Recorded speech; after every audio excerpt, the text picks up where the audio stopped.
Estuve orando por la palabra, conociendo muchas cosas de mí mismo, de mi pasado, que las tenía y que muchas veces hieren y uno no las quiere soltar. Y el no soltar algo hace que nosotros estemos atados y cuando estamos atados no podemos avanzar. Así que Dios permita que esta palabra se dé mucha bendición para ustedes, como fue para mí aquella vez cuando Dios la puso en mi corazón, cuando yo pude recibirla por primera vez y fue tremenda para mi vida. Así que yo voy a orar y vamos a comenzar leyendo la palabra de Dios. Amado Dios, qué privilegio en esta noche, qué alegría, Señor, es poder estar en este lugar. No cualquiera puede irse de vacaciones, lejos de casa, y ser convocado para predicar la maravillosa palabra tuya, Señor. Qué honra para mí, qué alegría, Señor, encontrarme en una iglesia donde me siento en casa, en tu casa, papá. Ahora te ruego, Padre amado, por tus misericordias, que pongas tu gracia sobre mí, que me des inspiración de tu Espíritu Santo. Yo preparé la palabra como me indicaste, la que recibí en mi corazón para hoy, pero ahora necesito que tu Espíritu Santo le ponga un sello y puedas grabarla en el corazón de cada uno de mis hermanos que en esta noche van a escuchar la palabra. Para que tu poder, para que tu gloria se manifieste grandemente. En el nombre de Jesús. Amén. Vamos a leer Segunda de Reyes, capítulo 2, versos 19 al 22. Cuando leamos esta palabra, voy a levantarlo un poquito. Quizá usted se pregunte lo mismo que yo al principio. ¿Qué puede decirme Dios con esto? Y Dios sí puede decir de todo con su palabra. Dice así: y los hombres de la ciudad dijeron a Eliseo: he aquí el lugar donde está colocada esta ciudad. Es bueno, como mi señor ve, mas las aguas son malas y la tierra es estéril. Entonces él dijo: traedme una vasija nueva y poned sal en ella. Y se la trajeron. Y saliendo él a los manantiales de las aguas, echó dentro la sal y dijo: así ha dicho Jehová, yo sané estas aguas y no habrá más en ellas muerte ni enfermedad. Y fueron sanas las aguas hasta hoy, conforme a la palabra que habló Eliseo. Estos versos son muy sencillos, tan simples que uno dice, bueno, unos hombres le pidieron al profeta que fuera, que tenían problemas con el agua. Ustedes los de Caleta saben bien lo que tener problemas con el agua. Pero esta no era agua que venía en cañería, era un brazo que bajaba hasta el río Jordán. Y es increíble porque esta ciudad a la que yo me refiero es Jericó. Ustedes, no sé si conocen, se acuerdan la historia de Jericó. Era aquella ciudad donde estaba el enemigo del pueblo que les impedía avanzar en la conquista de la tierra prometida y que el pueblo caminó durante 7 días dando 7 vueltas con los músicos adelante. No sé si nuestros músicos de hoy se bancarían ir adelante 7 días caminando. Hay que cantar 7 días, ¿no? Y las murallas finalmente cayeron. ¿Se acuerdan de la historia? Bueno, esta es la ciudad.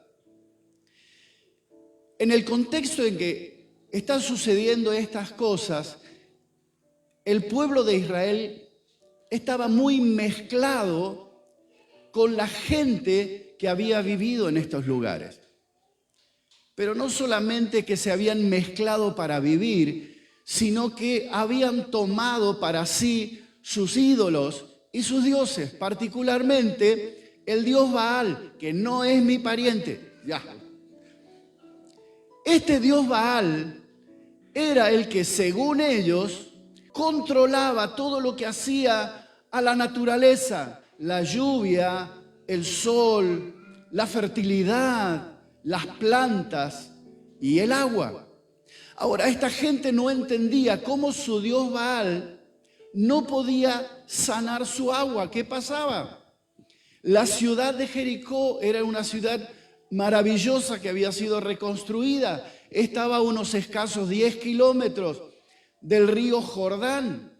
Todos los brazos que venían de la montaña, porque Jericó está en el faldeo de un cerro que terminaba allí al lado del río Jordán, todos los brazos que bajaban del cerro era agua rica, agua dulce, agua productiva, pero el agua que pasaba por Jericó era agua amarga. No sé cómo le llaman ustedes, agua salada, agua dura, agua amarga. Esa es agua que no se puede consumir. Más o menos como el agua del mar. No sé si se conoce aquí. Nosotros en Entre Ríos, en Santiago del Estero, hay zonas donde hay agua pero no se puede tomar, es un agua dura. Uno lava la ropa y el jabón queda todo como cremoso, no lava. No se puede tomar. Gracias a Dios uno no se puede bañar ahí, por eso estuve tanto tiempo en el campo. No, mentir, si me bañaba igual. Sí. Entonces la gente se planteaba, ¿cómo si Baal está como Dios en este lugar, este agua es tan mala, si él se tiene que encargar de esto? Entonces lo llaman a Eliseo, que el pastor lo mencionó en su predicación el domingo pasado, y yo dije, si él habla de Eliseo, porque ellos no. Lo llama, Eliseo era un muchacho joven, un profeta nuevo que había sido el siervo de Elías. Y cuando Elías se va, le dice, bueno, ¿qué quieres que te haga? Yo quiero una doble porción de tu espíritu. Y le tiró su manto y quedó Eliseo como profeta. Y ya Eliseo había sido probado en otras circunstancias. Pero ahora esta gente otra vez se estaba probando entre Baal y Dios, a ver quién tenía más poder. ¿Se acuerdan? Con Elías había pasado algo similar cuando Elías destruyó los 400 profetas de Baal. No sé si conocen la historia. Si no, vengo la semana y hacemos clase bíblica, ¿no? Podemos arreglar el precio, ¿no? Pero acá otra vez se enfrentaba la creencia de entre Baal o el pueblo de Israel que tenía que volver a Dios. Entonces toman la iniciativa de volver a convocar al profeta, que era quien hablaba de parte de Dios. Ahora yo quiero ponerlos también en contexto de por qué esa ciudad tan importante como Jericó tenía el problema con el agua. ¿Por qué no pasaba en otro lugar? ¿Por qué estando tan cerca del río Jordán no podían utilizar su agua? Tenían que buscarla allá. Si vamos bastante atrás en la palabra, podemos encontrar, les aseguro que tengo anotado el versículo.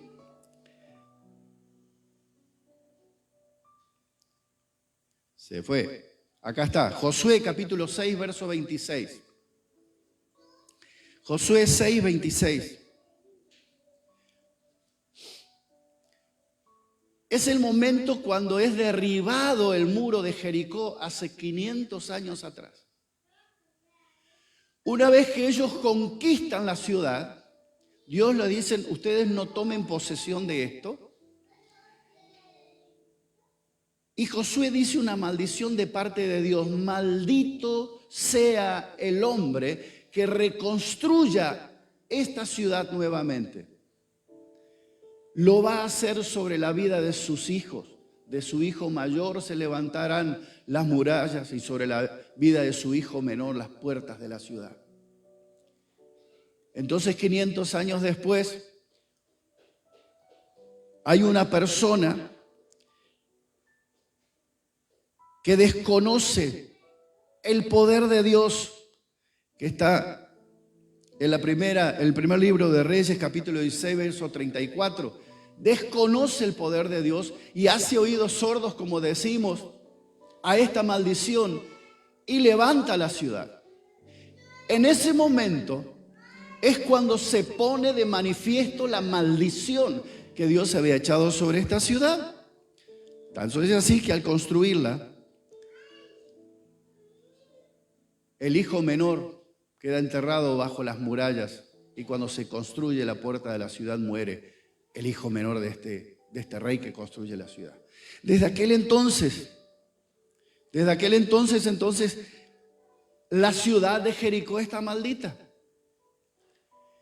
Y todo lo que tenía que ver con esa ciudad no era productivo. El agua no servía para nada, entonces no había plantas, no había árboles. Ustedes saben, donde hay agua hay vida, por eso las ciudades más importantes del mundo están fundadas o creadas al lado de un lugar donde hay agua. Ustedes mismos. Caleta Olivia está al borde de una ciudad donde está el mar, donde tienen acceso a otros lugares. Pero este lugar, esta ciudad, dice que el agua estaba contaminada y las mujeres encintas perdían sus bebés, los animales perdían sus crías. Nada podía producirse. Era una tierra maldita, aunque era una ciudad hermosa. Pero los hombres del lugar que se planteaban dónde está Baal, ahora empezaron a pensar en su corazón. Y si consultamos al profeta, este profeta nuevo que viene,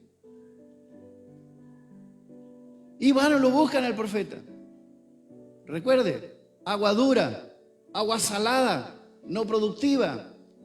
Viene y le dice: mi señor, la ciudad donde estamos viviendo es hermosa, pero el agua es mala. ¿Qué podemos hacer? ¿Puede acaso Dios hacer algo por nosotros? Y el profeta le dijo: sí, tráigame una vasija de barro nueva, llena de sal. Yo me imagino a la gente mirándose. ¿Este loco qué le pasa?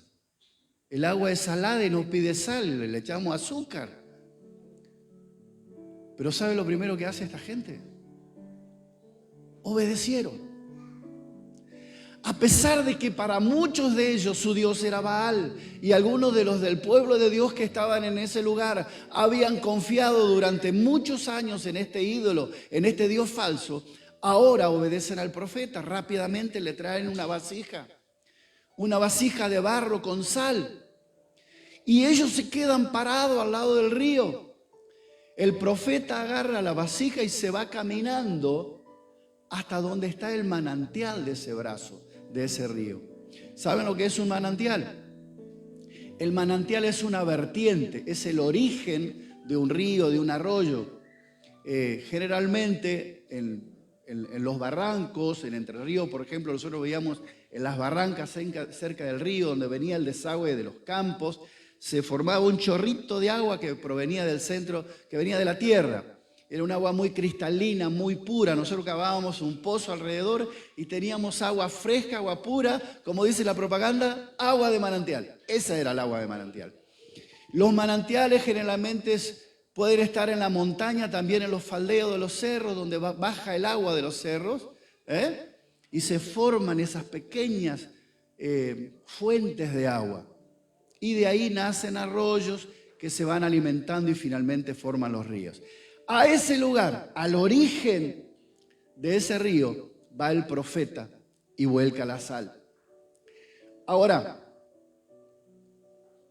conociendo a Dios, lo que somos los hombres, enseguida, para que no se forme una doctrina acá, bueno, ahora vamos a hacer la doctrina 3.16 con la sal, vamos a empezar a sanar todo con la sal. Donde haya problema, maldición, le echamos una vasija de sal encima y nosotros vendemos sal, o sea, más o menos, no sé si la ven. Pero Eliseo les dice: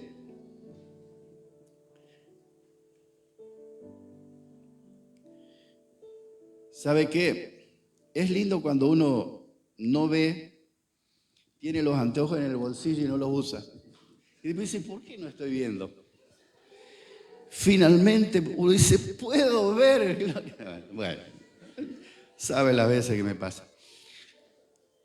Dice entonces la palabra en el último versículo: y así ha dicho Jehová, yo sané estas aguas y no habrá más en ellas muerte ni enfermedad. No es que el poder de sanar esas aguas fue de la sal. No es que el poder de sanar esas aguas fue del profeta.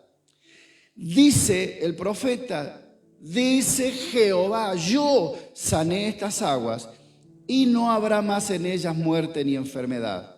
Y fueron sanas las aguas hasta hoy, conforme a la palabra de Eliseo. Cuando Dios hace un milagro, ese milagro permanece para siempre. Cuando Dios hace algo en nuestras vidas, Dios lo completa para siempre. Aunque ese algo sea una maldición, como en esta ciudad. Quizás nosotros, como en este caso, vemos que la gente había confiado en otros dioses durante muchos años. Y si ustedes conocen un poco la historia del pueblo de Israel, muchas veces el pueblo de Israel fue castigado severamente, fue llevado como esclavo a algunos lugares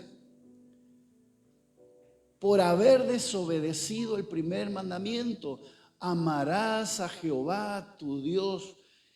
El primer mandamiento, el más importante, y dice después: no te harás dioses ajenos delante de él, porque yo soy un Dios celoso. Y el pueblo de Israel había fallado muchas veces en esto. Pero no le echemos solamente la culpa a aquel pueblo de Israel. Echémosle la culpa a este pueblo de Israel, el de la actualidad, a nosotros. Muchas veces quizás no tenemos dioses que se llamen Baal, pero tenemos cosas delante nuestro que ocupan el lugar de Dios, que confiamos más en esas cosas o en esas personas que en Dios.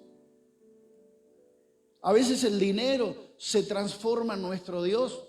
No es mi caso, porque usted diría, así es chiquito mi Dios.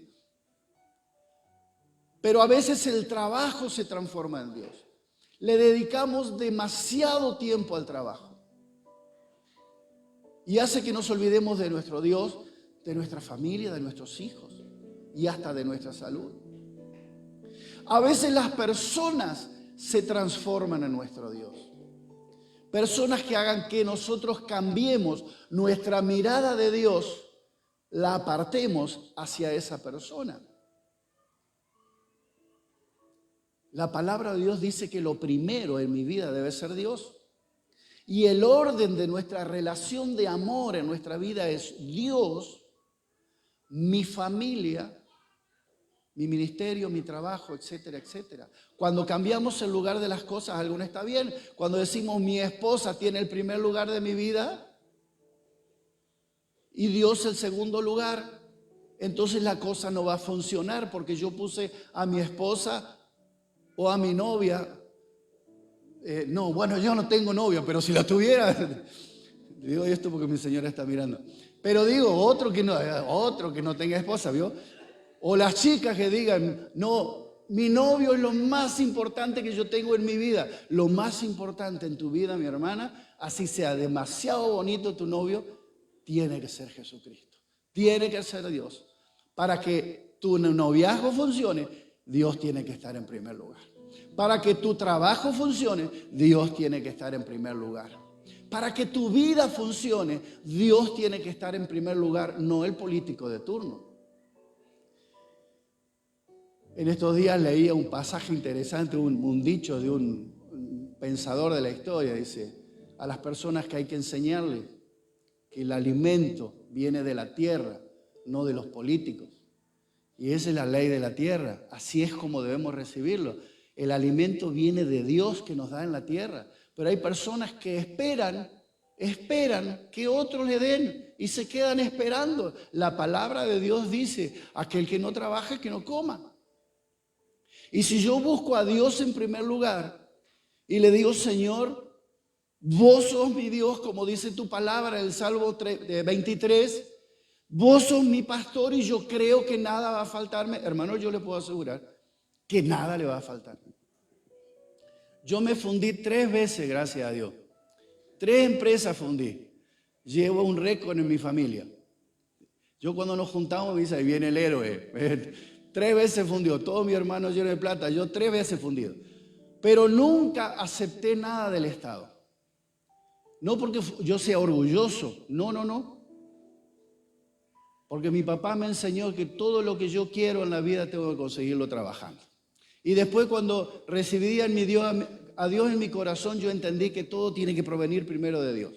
Si viene de Dios va a ser bendecido. Si no viene de Dios, no es bendecido, no lo quiere. ¿Entienden? Pero a veces nosotros ponemos a dioses ajenos delante nuestro. Yo no sé cómo es aquí la cuestión con los curanderos. Cuando estábamos en una iglesia en el campo que teníamos, y yo lo mencioné esta semana en Facebook, porque me acordé, vi una foto ahí de unos troncos. El pastor Omar Muñoz Aguren publicaba una imagen de una iglesia por ahí con unos troncos, los hermanitos sentados un sábado en la reunión. Y yo le decía a nosotros, nuestra iglesia, nuestro comienzo en el campo, en Santiago del Estero, a 100 y pico kilómetros de la capital, en medio del monte, una iglesia en un paraje que se llamaba Las Lomitas. Y teníamos un mistol grande, generoso, con unos veranos de 50 grados, con los chicos sentados abajo, y con los grandes en troncos así puestos alrededor. Tengo una foto de mi señora sentada recostada en el tronco del árbol, con la Biblia abierta, predicando la palabra, y con los chicos al lado, del otro lado del árbol, compartiendo la palabra, la escuela bíblica con ellos. Estuvimos un par de años ahí, hasta que nos fuimos a otro lugar, un lugar que se llama Wiña Hatun, que quiere decir planta grande. Ahí nos regalaron un terreno, ahí construimos nuestra iglesia, pero empezamos ahí sentados en el piso. Qué momentos gloriosos tuvimos en esa época. Realmente fueron de gloria, fueron momentos maravillosos y tenemos recuerdos muy lindos. Ahora hay una iglesia que está trabajando muy fuerte en ese lugar y cada vez que los veo, a veces veo publicaciones de los chicos ahí, me llena el corazón. Pero una vez estábamos en la iglesia y preguntamos, un sábado que nos reuníamos, ¿dónde está fulanito? No vino, dice, porque la mamá lo llevó al curandero porque le dolía la muela. Todos los sábados lo decíamos que no tenían que ir al curandero porque eso no venía de Dios. Pero se enfermaban, ellos arrancaban para el curandero hasta que venía el pastor, después que venga y le ore. ¿Sabe cuánta gente prefiere, antes de poner la salud en las manos de Dios, ir a buscar a cualquiera, no le importa a dónde está entregando su alma? No hablo de un médico, sino hablo de los curanderos, los mercachifles que andan dando vueltas.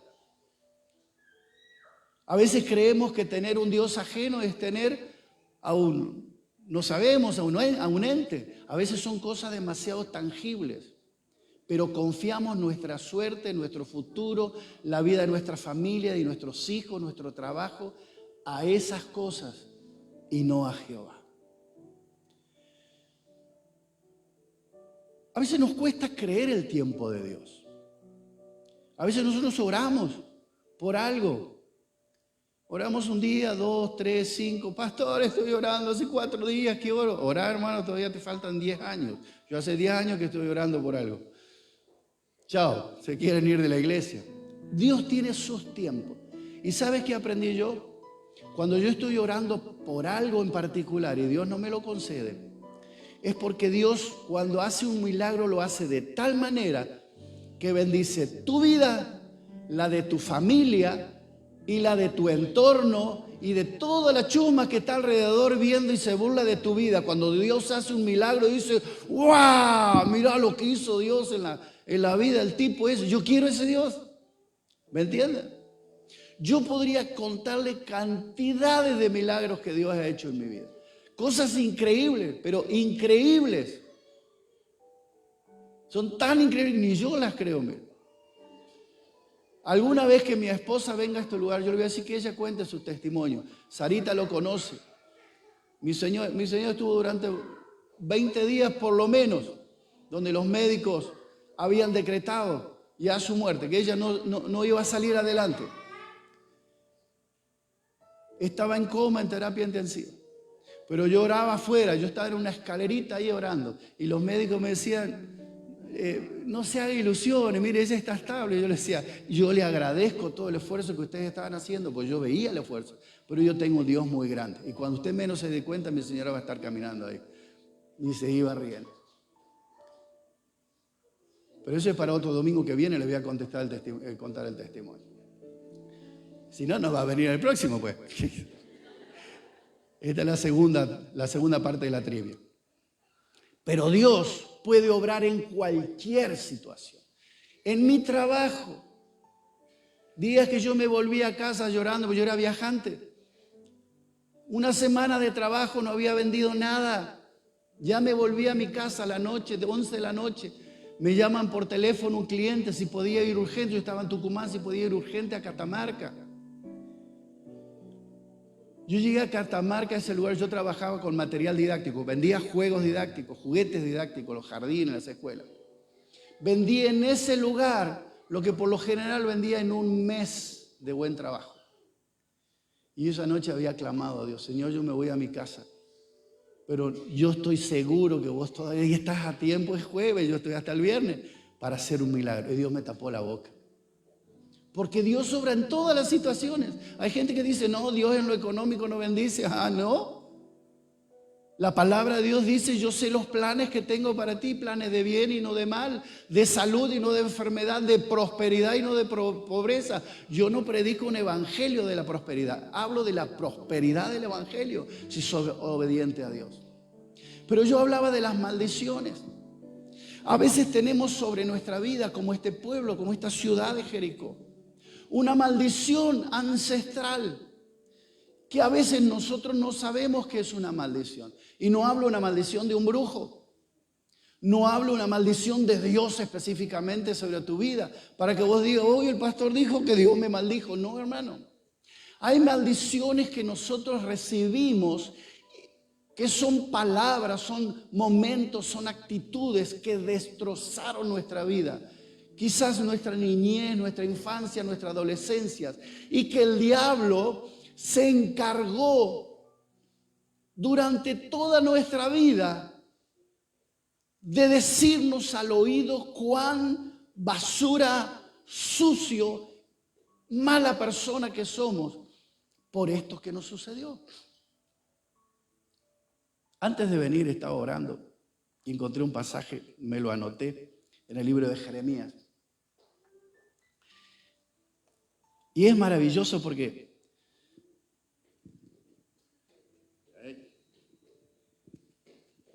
bueno, usted vio la película La rebelión de las máquinas. Bueno, ahí está. Jeremías capítulo 1, verso 10. ¿Por qué viene al caso? Dice así: mira que te he puesto en este día sobre naciones y sobre reinos, para arrancar y destruir, para arruinar y para derribar, para edificar y para plantar. En este día, mi hermano, mi hermana, mi amigo que estás mirando, Jesucristo toma ese lugar.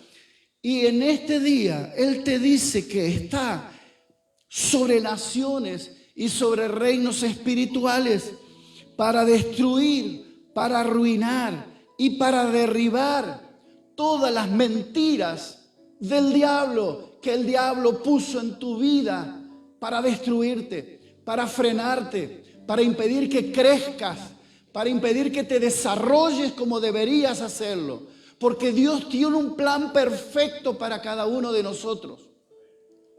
¿Sabes cuáles son esas maldiciones muchas veces? Atentos los padres.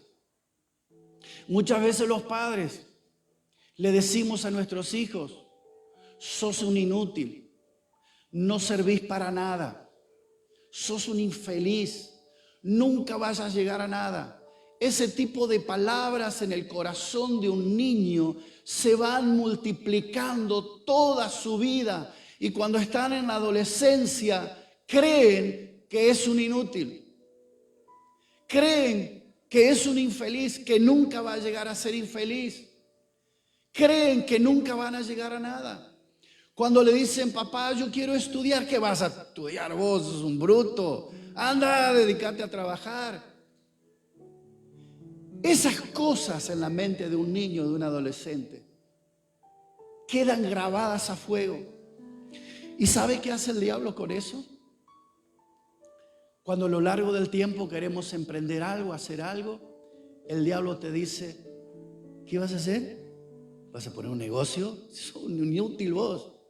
Si vos no servís para nada. ¿Qué? ¿Vos estás yendo a una iglesia? ¿Vos crees que Dios te va a escuchar a vos? Sos un infeliz. ¿Vos crees que Dios se va a molestar en escucharte?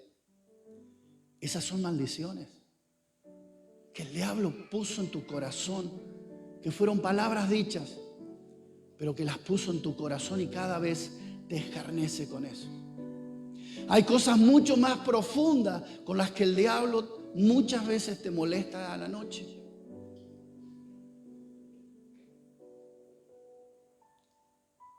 Hay quienes han sido abusados en su infancia, desde muy pequeños, en su adolescencia. Y cuando querés orar, el diablo dice en tu oído, una persona sucia como vos se anima a estar en la presencia de Dios. Y eso se arraiga en tu corazón y es una maldición que te frena, que te impide crecer, desarrollarte, que te trae muerte espiritual como el agua en Jericó. Pero para poder sanar ese tipo de cosas hay que hacer lo que hizo Eliseo. Tomar la fuente de la sanidad, no un plato de sal, la fuente de la sanidad que es Dios, que es Jesucristo mismo. Dios tiene esa característica especial, es el único que puede ir a nuestro pasado. Es el único que conoce y puede llegar a nuestro pasado y sanarlo. Quizás fuiste abandonado por papá y mamá, o tu papá se fue de la casa cuando eras muy niña o muy niño. Y alguien te dijo que tu papá se fue porque no te amaba. Entonces te va a costar creer que Dios te ama. Y cuando te dicen Dios te ama, lo asociamos con ese padre que se fue. Y nos impide creer que Dios nos ama, que Dios me ama. Nos impide creer que somos una criatura especial para Dios. Cuando la palabra de Dios dice que Jesucristo fue puesto para derribar, para arrancar, para destruir todas las mentiras del diablo, son todas estas cosas. Todas estas cosas que te dijeron cuando adolescente, cuando te hacían bullying. Que sos feo, como decía Sarita, que sos gordo, que sos bajito, que sos alto, que sos flaco, que sos chueco. Cuando vos empezás a identificarte como un hijo precioso, como una hija preciosa de Dios, esas cosas no cuentan. Porque Dios te abraza y te ama porque te hizo así, desde la panza de tu mamá. Él sabía que ibas a ser así, hermosa, hermoso, porque Dios te necesita así.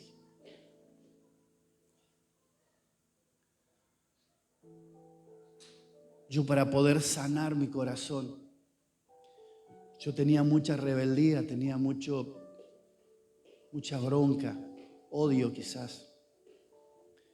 Y una de las personas que la tenía atragantada así era mi papá. Mi papá me había tratado muy mal en mi infancia, en mi adolescencia. No con golpes, sino con actitudes, con palabras. Cuando yo acepté al Señor y empecé a transitar el camino,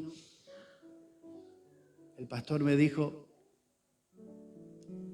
yo aprendí en una predicación que había que perdonar y que el perdón era una decisión personal, era una decisión que yo tenía que tomar. El perdonar no era un sentimiento, era algo que había que hacer. Y aprendí también que honrar a mi papá y a mi mamá me iba a dar larga vida y que si yo los honraba, todo me iba a ir bien. Entonces yo le dije a ese pastor ese día, hace muchos años, yo no puedo perdonar. A mí me cuesta mucho perdonar. Yo no lo puedo perdonar. Y él me dijo, no solamente vas a tener que perdonar, sino que vas a tener que honrarlo y vas a tener que ir a decirle que lo amás.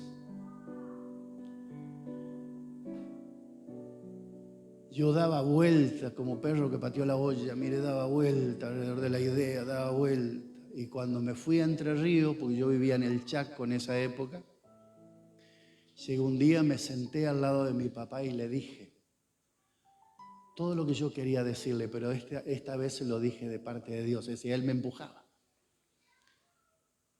Muchas cosas, por supuesto, él no reconoció porque se las olvidó, porque para él no eran importantes, pero yo le dije, yo te las perdono, porque la palabra de Dios dice que yo todo lo que desate aquí va a estar desatado allá arriba.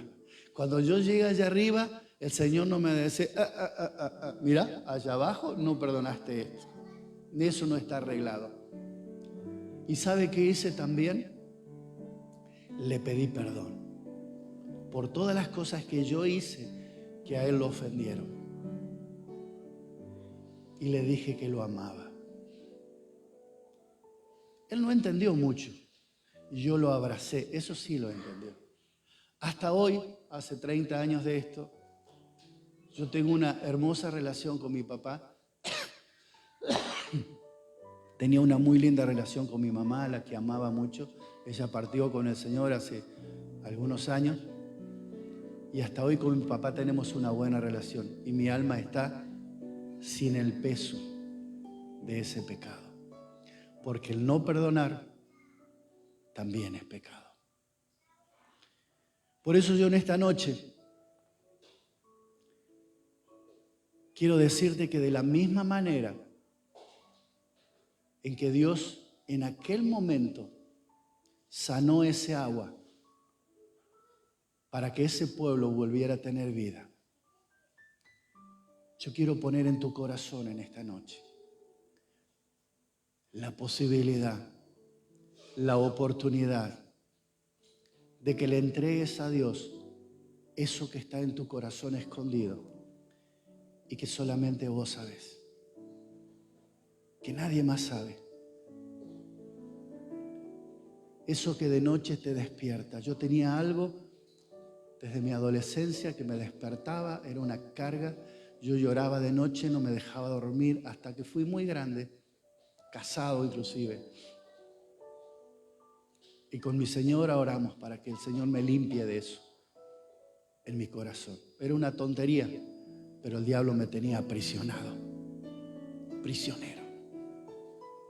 Y a veces el diablo nos tiene presos. No hacen falta rejas, no hace falta cadenas invisibles. Cuando el diablo te tiene preso no podés andar. Andás siempre con tristeza en tu corazón, aunque te rías delante de los demás. No podés desarrollarte todo lo que podrías hacerlo. Siempre te acordás de lo que te dijeron, de lo que sos. No importa el pecado grande que hayas cometido hace muchos años, hace pocos años, quizás antes de conocer al Señor. La palabra de Dios dice que cuando recibimos a Jesucristo, somos hechos criaturas nuevas. Todas las cosas viejas pasaron, pero a nosotros nos cuesta perdonarnos a nosotros mismos. El apóstol Pablo dice que tenemos que cambiar nuestra manera de pensar, renovarnos en nuestro entendimiento, porque es ahí donde radica la guerra más terrible, más cruda, nuestro pensamiento contra nosotros mismos. Por eso en esta noche yo te voy a pedir que cierres tus ojos. Yo no quiero exponer a nadie a que diga nada y levante su mano, a mí me pasó, no. La cuestión es entre ustedes y Dios. Pero Jesucristo está en este lugar, en esta noche. No es una casualidad que yo esté aquí para sanar. En estos tiempos la palabra de Dios dice que la creación está esperando la manifestación de los hijos de luz.